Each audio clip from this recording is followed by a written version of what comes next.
Eccoci nuovamente in Camper Treviso. Per chi si fosse collegato solamente adesso, siamo ospiti dell'Istituto Alberghiero Alberini di Treviso ed è una puntata speciale di Camper dedicata proprio al mondo della scuola, in particolare al protagonismo dei ragazzi, degli studenti, con il quale abbiamo già cercato di capire in che cosa consiste e come si concretizza questo protagonismo all'interno della scuola. Presenti quest'oggi 4 istituti, 3 sono istituti paritari e un istituto, l'Alberghiero, appunto un istituto statale, tutta scuola pubblica, argomento che abbiamo dibattuto più volte, quindi non ci torniamo in questo momento, però quello che mi interessava capire era come vivono questo dibattito tra scuola paritaria e scuola statale proprio i ragazzi. Quindi partirei dalle ragazze del Cavanis chiedendo proprio a Martina come lo vedete voi, insomma è stato un argomento dibattuto spesso anche a livello nazionale quest'anno. Dal vostro punto di vista che significato ha? Beh, innanzitutto bisogna dire che questo dibattito è affrontato diversamente rispetto all'ambiente in cui si vive. Per esempio, personalmente, come credo tutte le altre possono confermare, nella nostra scuola, il Cavanis, questo divario tra scuola pubblica e scuola privata non è molto sentito, anche perché all'interno della nostra scuola abbiamo altre persone che si sono trasferite, che vengono da una realtà comunque come può essere quella della scuola pubblica, e però c'è da dire che questo dibattito, questo divario è molto più sentito in un altro ambiente come può essere quello delle amicizie, dove magari si ha una compagnia in cui ci sono persone che vengono dalla scuola pubblica alla scuola privata e questo divario è molto più sentito. Tanto è vero che magari possono esserci... In che senso, ti chiedo Martina, è più sentito? Cioè in che maniera? Tanto è vero che possono esserci anche proprio vere e proprie discriminazioni come luogo comune. Ma questo perché succede? Cioè che cos'è il motivo della discriminazione? Io credo che non nasca tanto dai ragazzi, ma in quanto da un qualcosa che sta sopra di noi e che poi è esteso anche a noi per luoghi comuni. E voi non riuscite a essere protagonisti in questo e superare questa cosa? Per esempio è difficile? È difficile per noi. È difficile. Certo, sempre del Cavanis, voleva continuare forse anche Irene? Per concludere un po', poi vedo che Don Edmondo voleva intervenire. Sì. Beh, certo, come ha detto la mia compagna, si tende sempre un po' a banalizzare o a ridurre l'argomento scuola pubblica, scuola privata, al fatto che magari andando in una scuola paritaria siano più facili determinate situazioni. Però io dico sempre, essendo io cresciuta comunque in una scuola paritaria, non mi permetto neanche di diciamo, giudicare una scuola pubblica, come penso che chi vive in una scuola pubblica sia più, diciamo, sia più difficile per una persona che va in una scuola pubblica giudicare una situazione che non conosce. Certo. Perché effettivamente, come hanno detto già gli altri, l'unica cosa forse che c'è in più in una scuola paritaria è il perseguire dei valori che vengono costantemente testimoniati dagli insegnanti, quindi questo ascolto, il dialogo, la disponibilità, sono tutte cose che fanno parte di una tradizione anche cattolica e che quindi ci viene insegnata ogni giorno e testimoniata dagli insegnanti. E che voi certo che vivete quotidianamente. Insomma Irene, tu hai sempre dovuto studiare, non è che ti sia stato mai regalato niente. Infatti, appunto proprio per questo io ci tengo a dire che non è che si fa meno, anzi certo.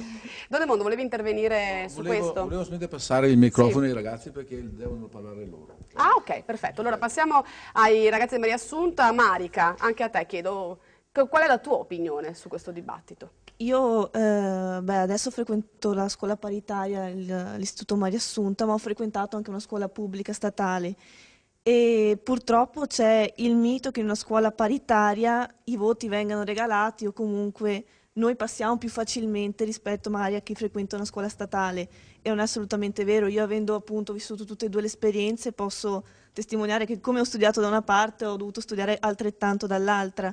È soltanto un rapporto diverso che si crea tra insegnante e alunno, è un rapporto di educatore più che di insegnante vero e proprio, perché ci educano anche dal punto di vista umano. Noi siamo partecipi della vita scolastica a 360 gradi, non solo con le conoscenze che vengono richiesti normalmente agli alunni, ma anche come persone veramente. Certo, certo. Passiamo alle ragazze del Maria Assunta. Volevo prima di lasciare la parola ad Anna. Valentina. Ah, Valentina, niente, Valentina, caschiamo sempre su Valentina. Volevo ricordare che naturalmente noi ci teniamo anche a dirlo, che anche nelle scuole statali ci sono insegnanti che sono attenti alla persona e alla singolarità del ragazzo, ci mancherebbe, però forse è un valore aggiunto che nelle paritarie fa parte della formazione dei docenti, questo è vero, bisogna dirlo. Valentina. Sì, appunto anche nella nostra scuola, che è una scuola paritaria, come dicevano già le altre ragazze, c'è molta attenzione nei confronti di noi alunni da parte degli insegnanti, però anche noi non percepiamo questo gran divario tra la scuola pubblica e la scuola paritaria. Comunque anche persone che frequentano la nostra scuola hanno amicizie di ragazzi che frequentano scuole statali, scuole pubbliche, quindi non cogliamo appunto questo divario, questa differenza. Probabilmente questo divario proviene dai vertici e sì, coinvolge anche noi ragazzi, ma fino a un certo punto. Certo, e ci mancherebbe che non fosse così, per fortuna, come dici tu Valentina. E allora i rappresentanti della scuola statale, quindi torniamo a Michele. Voi invece come vivete questo rimpallare tra scuola statale e scuola paritaria, chi è meglio, chi è peggio, che poi non è così, l'abbiamo visto, insomma, no? Sì, per quanto riguarda questo discorso, io mi trovo completamente d'accordo con Irene, comunque con gli altri ragazzi che hanno parlato, che principalmente prima di poter giudicare o comunque avere con concretezza l'idea di cosa sia meglio o peggio, sia il caso di provare entrambe le esperienze. Io purtroppo, per fortuna, appunto non lo so, ho provato solo la scuola pubblica, nel senso che tutta la mia istruzione è stata fatta in una scuola statale e devo dire che bene o male le nozioni o comunque le informazioni che potevo recepire dai miei insegnanti sono riusciti a coglierle in maniera, non dico ottimale, ma comunque più che sufficienti, insomma. E quindi penso che questo divario sia appunto sia soprattutto dal punto di vista amministrativo e comunque per quanto può concernere la religione, insomma, che è presente sicuramente da noi e forse viene appunto ottimizzata e affrontata con più profondità, diversa, sì, certo. in questo tipo di scuole, ma da noi insomma tutte le materie sono comunque insegnate e ci vengono spiegate al meglio. Con grande professionalità, su questo non c'è dubbio, insomma io credo che la professionalità dei docenti sia indiscutibile sia alle statali che alle paritarie. Concordo con quello che diceva probabilmente Irene, che è una questione di tradizione valoriale anche e quindi c'è la necessità di poter scegliere in questo senso. Protagonismo dei ragazzi anche attraverso degli organi istituzionali, Francesco. Lo chiediamo a Francesco perché è il presidente della consulta provinciale degli studenti, nonché regionale, sì. E poi insomma anche moderatore nazionale, quindi insomma di esperienza ne ha. Francesco, che cos'è la consulta? Beh, la consulta che cos'è? Sono i ragazzi, la consulta è l'essere ragazzo, l'essere partecipe, è qui che giochiamo, questo è il concetto su cui giochiamo molto noi rappresentanti della consulta. È l'ultima nata, spiego brevemente la storia, è l'ultima nata come organo rappresentativo, nasce nel 97 grazie a un decreto del Presidente della Repubblica, però effettivamente è riuscita subito ad imporsi sui livelli delle precedenti rappresentanze. Abbiamo un rappresentante di classe che è interno alla classe ed è fondamentale perché è colui che ci riporta il parere dei ragazzi. Poi abbiamo il rappresentante di istituto che ha una visione un po' più globale dell'istituto e alla fine abbiamo i rappresentanti della consulta. Quelli che mancavano effettivamente il confronto tra scuole, il confronto tra vari istituti, diversi modi di pensare. Per far cosa? Per realizzare qualcosa. La consulta in effetti non deve essere visto come un organo più che altro, deve essere visto come un grosso laboratorio. Nella consulta si va per ideare, creare, non ovviamente cartelloni o giochi, eccetera. Sì, ci sono anche i tornei studenteschi provinciali, poi ci sono varie consulte provinciali che gemellano e fanno su territori abbastanza estesi anche i tornei, però la consulta svolge anche il ruolo di educatore tra pari. La peer education, si viene a parlare di peer educator quando un ragazzo aiuta un altro suo compagno, è una cosa orizzontale, un'educazione orizzontale ed è fondamentale per farci capire l'importanza di noi stessi. Questo mi sembra molto bello. Posso chiederti concretamente come poi si attualizza questa educazione tra pari? Certo, a livello regionale il coordinamento regionale delle consulte del Veneto ha proprio curato in 2 anni di seminari questo progetto che verrà distribuito a breve in tutte le scuole. Ovviamente dico anche a voi ragazzi di tenervi pronti. E sarà un sistema per valorizzare sia lo studente educatore, sia il tutor, e ricollegandomi al discorso che faceva il preside, sia lo studente che deve essere educato, Certo. che poi non è proprio essere educato da zero, perché ogni studente ha qualcosa dentro, ha i propri pregi, i propri difetti, basta saperli tirare fuori, saperli valorizzare al massimo. Quindi questo progetto aiuterà ad esempio nel recupero debiti, ma non solo nella cittadinanza e legalità, Costituzione, ma anche semplicemente la comunicazione tra ragazzi riguardo al problema delle dipendenze a scuola. Sappiamo che si spaccia in giro per le scuole, sappiamo che ci sono atti di bullismo e tutto questo rientra anche nelle competenze della consulta, che sembra un organo ludico, ricreativo, ma non è, anzi si dà molto da fare e si ritrova una volta al mese. E ritorna il protagonismo nella responsabilità, Sì. insomma, di essere studenti, di essere giovani. Francesco, ti invito insomma a contattarci quando poi questo progetto Ok. del peer education sarà attuato, perché ci piacerebbe insomma anche raccontarlo e Certo. parlarne. A livello regionale, tu che sei che appunto fai parte anche della consulta regionale, ci sono delle differenze a livello scolastico tra le varie province, oppure più o meno insomma siamo lì come dinamiche, come problematicità, come potenzialità invece? Allora, il problema... No, abbiamo molto in comune tra consulte provinciali, perché essendo una realtà provinciale, appunto, poi viene a riconfrontarsi nel coordinamento regionale. Il problema è uno, principalmente, che l'istruzione in Italia non ha quel peso che ha in altri paesi. Nel senso che il problema comune è che le scuole hanno carenza di effettivamente fondi, hanno carenze di incentivo, che non sono i fondi, ma la voglia di mettersi d'impegno, la voglia di fare, la voglia di... Se non c'è qualcosa che ovviamente spinge alle spalle, qualcosa che ci motiva, risulta difficile basarci solo sulle nostre capacità, effettivamente.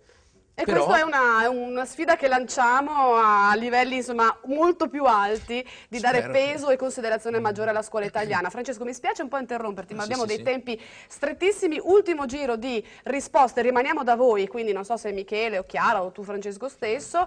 E l'ultima domanda che vi faccio è proprio questa. Francesco diceva, insomma, noi ci mettiamo del nostro nel protagonismo e nell'esserci all'interno del mondo della scuola. Che cosa chiedete però alla scuola, al mondo scuola, ma anche alla società, visto quello che hai poco fa detto, insomma? Che cosa chiediamo alla scuola e alla società? Chiediamo di essere valorizzati per quello che siamo. Effettivamente siamo il futuro del mondo, siamo il futuro della nazione, siamo il futuro di questo paese, di questa società. Se noi cresciamo in un mondo che non ci sa apprezzare, o comunque con gli incentivi giusti, l'istruzione in questo momento, che ci apre la mente e ci permette di conoscere modi diversi, sicuramente diventeremo delle persone abbastanza vuote, abbastanza chiuse di mente. E quindi è questo che chiediamo principalmente, almeno io personalmente, poi penso un po' di fare... Insomma, valorizzateci, è il caso di dirlo. Ragazze dell'Istituto Canossiano, ok? Gioia? Dalla nostra scuola, ma anche dai nostri insegnanti, ci aspettiamo professionalità, ci aspettiamo comunque un comportamento autorevole e anche una certa attenzione. Infatti uno degli obiettivi più importanti della nostra scuola è quello di istruirci non solo da un punto di vista scolastico, ma anche da un punto di vista umano.